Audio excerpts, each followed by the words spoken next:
Projected төслийн удирдлагын хамгийн анхны подкаст. Төслийн талаарх таны мэдлэгийг дахин нэг сэрүүлнэ. Сайн байцгаана уу? PMI Mongolia Chapter Business Radio 98.9 хамтран бүтээж байгаа Projected podcast-ийн ээлжид дугаар маань эхэлж байна. За энэ удаагийн подкастаараа Монгол улсад эрчим хүчний салбарт шинэ дэвшил гэж нэрлэгдэж байгаа за Өмнө Говь аймгийн Цогццын суманд бүтээн байгуулсан 50 мегаваттын салхин цахилгаан станц төслийг бол бид онцлон ярилцах болно. За тэгэхээр Цогццын салхин цахилгаан станц нь импортоор авч байгаа цахилгааны хэмжээг бууруулах төдийгүй за уур амьсгалын өөрчлөлтөд үзүүлж байгаа нөлөөллийг бууруулах замаар эдийн засгийн тогтвортой өсөлтийг хангахад бол ихээхэн чухал ач холбогдолтой төслүүдийн нэг юм.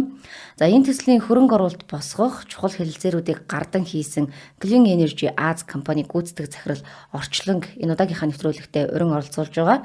За Орчлон захирал та бүхэнд эрчим хүчний салбарын онцлог, хэрхэн төсөл амжилттай удирдах, юун дээр анхаарах зэрэг өөрийнхөө бодит туршлагаасаа хуваалцах болно. За намайг бас үрсэн баярлалаа. За сүүлийн үед бол байнга төсөл ярьж байна тий. Компаниуд дандаа төслийн хооронд ер нь ажиллаад байна. Тэгэхээр эрчим хүчний салбарын төслүүд одоо та бас ажиллаа явж байгаа. Ер нь энэ бусад салбраас юугаараа онцлог байна? Төслийг ер нь яаж хийх вэ гэдэг талаар эхлээд ярь. Тэгээ эрчим хүчний салбар гэдэг нь өөрөө бол маш онцлогтой. Маш тийм хариуцлагатай салбар л та. Энэ чинь бусад салбаруудынхаа суурь нь болсон тий. Эдийн засгийн бас одоо гал голомтонд болсон тийм салбар шүү дээ тий. Нөгөө тал дээр эрчим хүчний салбар нэг ажиллаж байгаа нөхцөл нь маш тийм өндөр технологи тэгээд харьцаж байгаа төхөөрөмжүүд нь станцуудын одоо 100-аас эхлүүлээ л дээ буруу харьцах юм бол маш аюултай байх жишээ нь тий.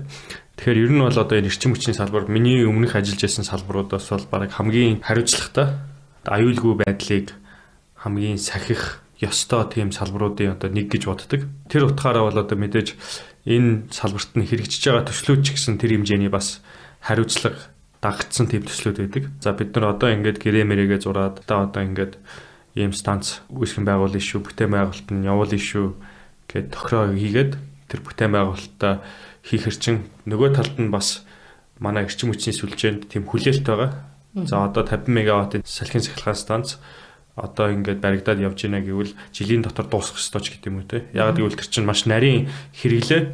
Тэгээд нөгөө тал дээр түгээх хоёрыг ингээд тэнцвэрчсэн байх ёстой шүү дээ тэр чинь. Тэгээд нэг талдаа тэр нь хэрэглээ нь одоо ингээд байгаад байхад нөгөө талд нь тэр хэрэглээг хангах станц байхгүй бол тэр чинь асуудал орно. Тийм учраас төслөө эхлүүлэлээ бол тодорхой хэмжээгээр тэр төслөө бүтээн байгуулалтыг хийгээд тэгээд амлсан цагтаа юм уу тэр хугацаанаас өмнө нь ашиглалтанд оруулах хэрэгтэй. Тэгэхээр одоо ингээл эрчим хүчний салбарт бол нэг станцыг эхлүүлчлээ гээл шавын тавиал тэгэл одоо 3-4 жил ингээл барайл ноцолтоо левел тэр чин тэр хэмжээгээр л тэндээс гарах байсан цахилгаан тэр хэмжээгээр л хоошлж ийн гэсэн үг шүү дээ. Тэгэхээр эрчим хүчний салбарт бол цаг хугацааны хариуцлага гэж одоо надад санагдсан шүү дээ. Ер нь энэ салбарын төслүүд хэд хэрэгжиж байгаа. Гарч байгаа бэрхшээлүүд нь юу вэ? Та сая бол одоо илүү анхаарах хэрэгтэй хариуцлага гэдгийг онцлогийг нь бол дурдлаа. Тэгэхээр ажиллах боловсон хүчин төслийн менежерүүд нь өөрсдөө яаж ажиллаж байна? Төслийн менежерүүдийн магадгүй гаргаж байгаа алдаач байж болно шүү дээ. Мэдээж аливаа төсөл дээр зөндөө бэрхшээлүүд бол гарахыг үгүйсэхгүй. Тийшээ орохоос өмнө төслийн менежмент гэхэр хүмүүс заавал нэг тийм тэдэн сая долларын том төслийг удирдах ч юм уу тийм юмны ард гарч ээж эсвэл тиймд оролцож ээж хүн болгон одоо энэ төслийн менежментийг хэрэгжүүлэх ёстой гэж боддог. Би бол тэгж боддгүй. Төслийн менежмент гэдэг чинь хүмүүсийн өдөр тутмын амьдралд бол хэдэн зуун удаа хэрэгжүүлэх тийм тохиолдол гарч байгаа байхгүй. Одоо би танаа радио дээр ирээд ярилцлага өгнө гэдэг чинь л одоо төслийн менежмент болж байгаа байхгүй. Би өмнөх өдрөөс нь за энэ офис нь хаана үдэн те. За энд үдээ мэн хагасанд одоо түүжээ ямар шухан байх вэ? Тэрийгэ тооцоолно те. Хідээс гарах уу? Өмнөх ажлаа яаж бэлдэх үү? Эндээ яаж бэлдэх үү гэх мэтчлэн. Яг тэрнтэй адил хүн болгон ч одоо ажилдаа явж ийн хүүхдээ хүргэж өгч ийн те. Тэр болгон ч л одоо ингээд төслийн менежмент гэсэн үг шүү дээ те. Заавал хүн ажил дээрээ тэрийг хэрэгжүүлэх албагүй. Хувийнхаа амьдрал ч гэсэн одоо ингээд нэмийг тооцоолоод тэгээд тэрийг одоо маш тийм үр бүтээлтэй хэрэгжүүлэх боломжууд л одоо би байдаг гэж боддیں۔ Тэгэхээр өөрийнхөө амьдралын одоо энэ хорон бүрээ зөв одоо төслийн менежмент хийгээд их юм бол ер нь бол цаашдаа олон юун дээр ч гэсэн энэ нь баг зэрэг илэрх нь байна шүү дээ. Том төслүүд дээр ч тийм. Тийм шүү дээ. Тэр чинь одоо хүн дор ажил цагаа барьж ирнэ гэдэг чинь төслийн менежмент маш сайн хийж ийн гэсэн үг шүү дээ. Одоо ингээл ой яана амар төвжээтэй байлаа би хоцорчлоо гэдэг чинь тэр хүн Улаанбаатар төвжрээ байдаг хүн болгон тэрийг мэдчихэж байгаа тийм тооцоолоогүй тэгэл тэр чин за би ийм төвжрээтэй би ийм замаар явна Тэгэхээр одоо ямар шуухан яаж явах вэ гэдгээл өмнө тооцоолоод тэрийг бодоод эрсдлүүдээ хаагаад тэгээд төлөвлөнө гэдэг чинь л одоо төслийн менежмент гэсэн үг шүү дээ, тийм.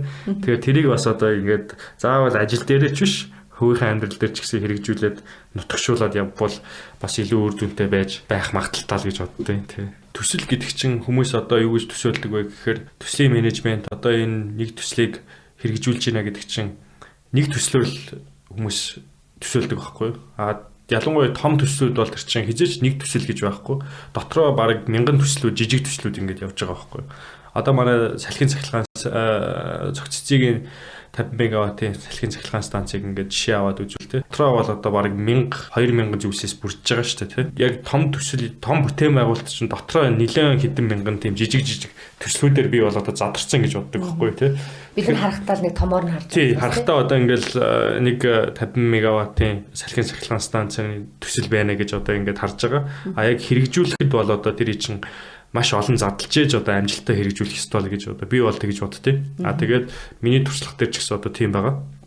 Яаж юм гэхээр бид нар энэ Clean Energy Аз компани 50 мегаваттын салхин паркийг цогццгийн салхин паркийг одоо хэрэгжүүлж байхдаа яг л төслийн менежментийн нүдээр харуул тэр чинь би яг хэлжсэн бүх жижиг нарийн хуваарууд дээр нь бүх тэр шатлал дээр нь хуваарууд гаргаад бүгднгийнх нь эрсдлийг гаргаад аль бол чадах ятгаараа тий бүгднгийнх нь эрсдлийг гаргаад тэгээд ингээд тооцоод явна гэдэг бол нэлээд тийм нарийн төлөвлөлт илүү орох ёстой юм болол гэж боддоо шүү дээ. Энэ салбарын бүтээн байгуулалтанд тий. За сүүлийн үед бол ялангуяа одоо салхиар, нараар одоо эрчим хүчээ хангая, нүүрсний хэрэглэнээс татгалзъя, байгаль экологи хамгаалъя. За дэлхийн томоохон улсууд ч гэсэн энэ чиглэл рүү явж байна. Жишээлбэл нүүрсээр ажилладаг салхин станцуудыг бүгдийг хаах ч юм уу тий. За нүүрсээр ажилладаг сахилгаан станцууд санхүүжилт өгөө болий хичнээн төсөл гаргасан ч гэсэн манайх ч гэсэн ер нь энэ чиглэл рүү л одоо явж ах шиг байна. Тэгэхээр цаашдаа ер нь энэ салбарын хөгжил яхаар байна. Энэ салбар дээр ямар төслүүд одоо жишээлбэл төслийн санаа гаргах гэж байгаа бол тий ямар чиглэл рүүгээ байх хэрэгтэй юм бол. Зөв. Тэгэхээр яг яагаад сэргээхт байх хэрэгтэй юм бэ гэдэг асуулт хүмүүс зөндөө асуулдаг л да. Тэрийг хариулахаас өмнө эрчим хүч хэр ач холбогдолтой юм бэ гэдгийг одоо бол бид нар цоо шиннүүдээр харж эхэлж байгаа байхгүй юу? Яаж юм бэ гэхээр одоо энэ ялангуяа технологийн салбарт бол бүх юм технологийн дэвшил бас маш хурдтай явж байна те. Энэ өөрөө явдаг жолооддаг машин гарч ирж байна.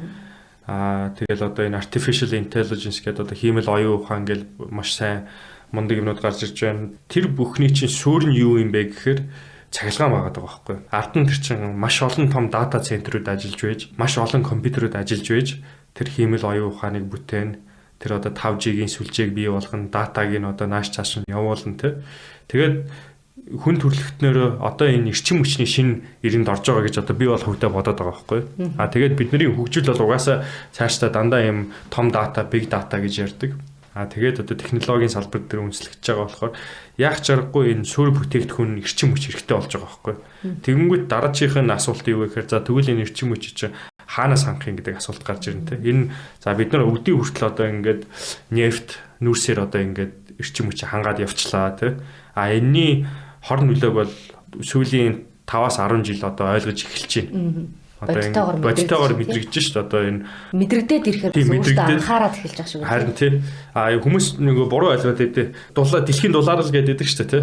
Тэрийг чи ингээд дулаан болох гэж бодоод байдаг байхгүй юу? Ингээд шууд утгаараа. Тийм, шууд утгаараа ингээд халуун болох юм байна даа гэл. Яг мэдээж тэгж байгаа шүү. Биднэрт хамгийн мэдэгдэхүйц үр нөлөө юу вэ гэхээр чин дулаарх биш. Энэ уур амьсгалын эрс тис өөрчлөлт нь хамаагүй илүү ойрын хугацааны аюул болчиход байгаа байхгүй. Одоо нэг жишээ гэвэл манай Өмнө Говь аймаг байна. Цогццгийг бид нар яг салхин парк байсан. Тийм. Тэгээд тэр чинь одоо говийн нутаг шүү дээ, тий. Тэгэнгүүт өнгөрсөн жил тэнд асар их үер болсон. Сая нэг 3-7 өдрийн өмнө маш том цасан шуурга болсон. Одоо та зураг мургийг харсан байсан бол тий. Одоо 4-5 сард говьд одоо ингээд цасаар шуурж ингээд уур амьсгалын эрс тис нэг сонин үзэгдлүүд бол илүү их үжигдэж байна тий. Одоо говьд одоо ингээд үер болоод цасан шуурга болоод байна л гэдэг чинь бас нэг байгаль орчин болохгүй л гэсэн мессеж яваад байгаа байхгүй тий. Тэгээд ер нь энэ хүн төрөлхтөн дараагийн технологийн дэвшлийг хэрхэн эрчим хүчээр хангах юм бэ гэнгүүт одоо нэгт нүүрслээр хангыг гэвэл байгаль орчинд одоо агаарын бохирдол үүсгэж байна. Нөгөө тал дээр бол эн чинь дуусчихна. Одоо нүүс чинь бол жишээ шавхт нь байнгын байгаад байхгүй шүү дээ. Бид нар чинь энэ 5G одоо дараа нь 6G, 6G гэж гарч ирэхээр чинь бол асар их илүү дата хэрэг болно. Асар их илүү том дата центрүүд хэрэг болно. Хамаагүй том компьютерд хэрэг болно. Тэнгүүд хамаагүй илүү эрчим хүч үйлдвэрлэх шаардлага гарах байхгүй. Тэнгүүд тэр дэвшлийг чинь бид нар одоо ингээд шавхтах нөөцөөр ингээд бас хэдэн жил явах юм. За 100 жил явах юм уу, 200 жил явах юм гээд. Тэгээд тэр энэ өгдөл нь өөрөө тийм логикийн эдийн засгийн үед яг юм шавхтдаг. Тэгээд дээрэс нь ийм байгаль орчинд ээлгүй нөөцүүд бол одоо яах чаргагүй эдийн засгийн үүднээс бол хэрэггүй болчиход байгаа байхгүй тий. Жагсаалтаас гарна гэдэг. Тий, одоо яг тий. Тэгээд дараа нь тэгвэл одоо оронд нь юу орлох юм бэ гэнгүүт нар салхи ус гээд одоо ингээд усан станцууд байж болно, нарны станцууд байж болно, салхин станцууд байж болно. Тэд нар шавхдахгүй тий. Нөгөө хүмүүс юу гэж бодлоод байдаг вэ гэхээр одоо ингээд нүүрсэн станц муу гэж ингээд бодчихдог байхгүй. Тийм бол биш. Одоо бид нар жишээл Монголд бол нүүрсэн станцуудаа хизээч муулж болохгүй. Яг гэвэл эдгээр чинь одоо манай энэ 3 4 дугаар цахилгаан станц 2 дугаар цахилгаан станц тэнд ажиллаж байгаа хүмүүс нь л бид нарыг энэ улсыг чинь хүжүүлсэн шүү дээ. Толгуур нь болсон. Тэгэл ч та бор зүрхээрээ зарим үед бол ингээл тэр халуун зуухлуу ороод ингээл яаж чихэн баатрууд байгаа байхгүй тий. Нөгөө тал дээр болохоор энэ станцууд нь ч гэсэн одоо манай энэ байгаль бүтээн байгуулалтын бүхэл тулгуур нь болсон шүү дээ. Энэ станцууд хэдэн станцууд маань байгаа байсан бол одоо бид нар хаана байх вэ тий. Тэгэхээр тэр бол одоо өнгөрсөн. Тэрийг бол хизээч муулж болохгүй. Зүгээр одоо цаашид бол одоо хэрэглээ нэмэгдээд явхад бид нэ дахиад шинэ нүүрсэн станц барих юм уу эсвэл юу сэргээгчч хүчний станц барих юм уу гэдэг асуулт байхгүй тий. Тэгэхээр би бол одоо дотроо бол яах чаргагүй сэргээгдэх нь зардал талаасаач тэр байгаль орчин талаасаач тэр хамаагүй илүү зөв сонголт зөв шийдэл юм байна гэж харж байгаа тий. Тэгээ өнөөдөр студид хүрэлцэн ирж яриа өрнөсөн танд бас маш их баярлалаа. Ажлын амжилт хүсье. За баярлалаа.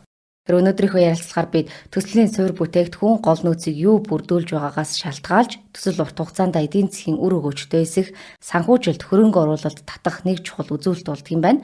За IT технологийн дэвшлийн суурь бүтээгдэхүүн нь бол эрчим хүч. За энэ нь шавхагдах нөөцөөр хангагдаж байгаа учраас сэргээгдэх эрчим хүч эдийн засгийн хувьд чухал гэдгийг сонирхолтой өнцгөөс нь тайлбарлалаа.